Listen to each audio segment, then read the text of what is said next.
Welcome to the Startup Pregnant podcast, where we talk to creative leaders about what it means to be an entrepreneur and a parent. I'm your host, Sarah K. Peck. Hey everyone, I wanted to tell you about a contest we are running at Startup Pregnant. So we are doing a series, this 10 Core Values series, and for each mini episode, every day over the next 2 weeks, we are having a contest where you can win lots of amazing prizes. The prizes include one-on-one coaching to business books by amazing women authors to more. There's lots of fabulous goodies. The way you play is like this. At the end of each of these episodes, there is a reflection question for you to think about. So listen to the 10-minute episode and then answer the question. Go pop over to our blog at startuppregnant.com and write your answer to the question. And every time you post a comment, you get another chance to win. So the contest is open November 13th through November 30th, 2017. So I hope you enjoy. Take a listen to this episode and then go leave a comment on our blog to play in the contest. Hey everybody, welcome back. We are on the 4th episode of our series called the 10 by 10. We are doing 10 episodes that are 10 minutes each, and we're releasing them one new one every single day over a 2-week period. So if you've been listening along, this is the 4th one. If you haven't joined us yet, and this is the first one you're diving into, check it out. It's a series of 10 episodes, all looking at the core values of the Startup Pregnant philosophy.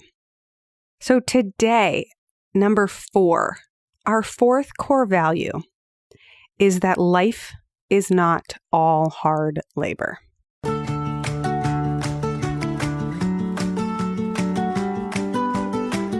Life is not all hard labor. What do I mean by this?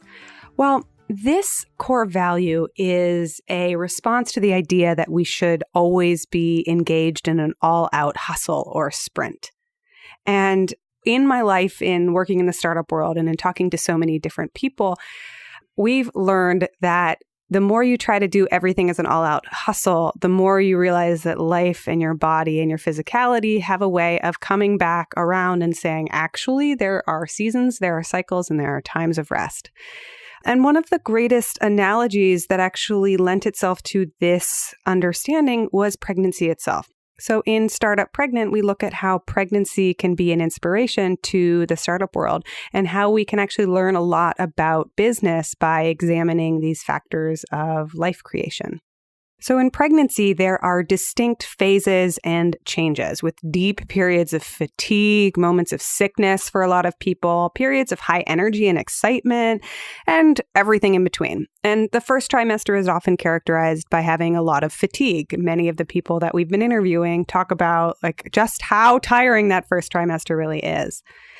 Then when the days come, fast forward through the second trimester, which can be high energy, and then the third trimester where people can really slow down or feel the weight of the size of their body. When the time comes when you're set to deliver, the periods of, and these are important words, the periods of labor and delivery are very specific.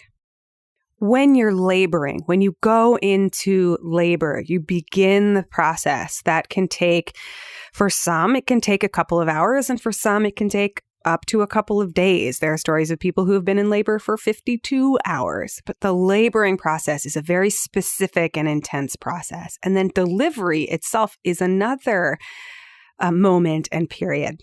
And it represents an intense period of work for the mother who's birthing the child. There are a couple of things about this that I learned from my doula and from interviewing so many women, and it's about what actually happens during these processes and how surprised I was to learn that what's represented in the media and the news, especially in movies, especially in books and our collective images of this, we're going to push, we're going to scream, the baby's going to come. It's high intensity, it's high excitement. This is exactly what it looks like. I realized that there are so many images of labor and delivery that are inaccurate and misrepresentative. In fact, I'll quote the words of my doula when she was talking to me and the birthing coach that we listened to. She said, when labor first starts, settle down, get in bed and have a glass of wine. And I looked at her like Bugs Bunny, like my eyes were popping out. I was just like, what are you saying? I've never heard this advice before. And she shared that a lot of people, they get really amped up and they're like, oh, it's go, go, go time to hustle. We're going to do all of this. We're going to get through it. And there's this physiological response that happens in your body where you're gearing up for a really long, intense time period, and you're going to need to preserve the energy that you have. So in between contractions, which can come 20 minutes or an hour apart in the very beginning as you're starting to go into labor, you take a moment to rest. And the early stages of labor can require you to be in the parasympathetic nervous system, which means that you need to slow down, loosen, soften, and really allow in order for this next phase of growth to happen. These were wild ideas that I had actually never come across before. And as I started to study them and learn, oh, look at this pattern. You push, there's something really hard and really challenging, and then there's a yielding and a resting and recovering, and then there's a pushing and there's a challenging, and then there is an intense time period. All of labor and delivery is characterized by an overwhelming amount of pushing and work and energy that the time immediately after the delivery of the child, the first 30 days in many cultures, is signified by a resting and a recovery and a time to really, there's some cultures have phrases that say, don't let the baby's feet touch the ground. And other cultures have women aren't allowed to get out of bed for the first 30 days because of the intensity of the rest from this huge amount of work that you just did. So what are the implications for how we show up to work?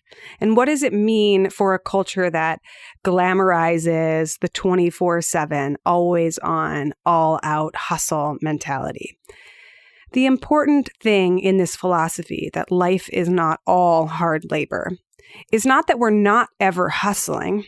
It's just that we haven't turned the dial up to 150% as our default baseline state of being. And in fact, there's a lot of wisdom from knowing how and when to press down the pedal and then release and rest and restore. There are seasons, there are cycles, and there are phases.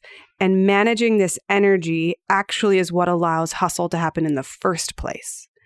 We achieve great things like delivering human beings out of our bodies through this ability to dial up and dial back and tap into the variation that's needed in our energetic pressing forward. So as a short story that relates to this, a while ago, I'm going to say 6 or 7 years ago now, I was managing some people on one of the teams when I was working in an architecture office. And I remember everyone was so eager to always show that they could hustle. And they said, I'll come in, I'll stay late, I'll come in, I'll stay late. And one woman came in and she was very sick and she had a cold and she'd been sick for a while. And she said, that's okay, I can stay up late and do it. And it was my job as her teammate, and in this case as her boss, to say, no, not tonight. Like, don't push yourself into the, even more sickness just to accomplish this internal deadline. There's going to come a time when I will ask you to do this, right? There will be that moment when the deadline is that important and we are going to have to dive in and find those deeper reserves. But it's not all the time. And when we act like it is all the time, it's really disconcerting and unhealthy and unhelpful to our businesses and to our work. So that philosophy, this idea that life is not all hard labor, does not mean that hard labor doesn't exist. It just doesn't mean that we should be operating our businesses like we're all pushing out babies all the time. There are 9 months, 10 months before that, and there's lots of time after that. And these rhythms and cycles are what allow for the greatest growth and creativity and production. So as a reflection for you, what does it mean to hear this idea that we don't have to hustle all the time? And when you reflect on your own life or your own work culture, where would you say the dial is set to? Is the default 50%, 70%, 90%, 150%? Where are you dialed into, and what is the expectation of a baseline? And then what is the communication around variation? So that's all for episode number 4 in this series, this 10 by 10. This one, core value number 4, is that life is not all hard labor. As always, if you found resonance with this and this is an idea that you think somebody could really benefit from, share the episode. We are still a brand new podcast and we love it when you share our work. You can also hit subscribe on iTunes and you can leave us a review. Those are things that also really help in these early days of podcasting. If you want any of the show notes or you want to leave a note with your reflections, head over to startuppregnant.com where we have all of the episodes on our blog and we have further resources for everything that we're talking about on the show. Thanks, and I will see you on the next episode.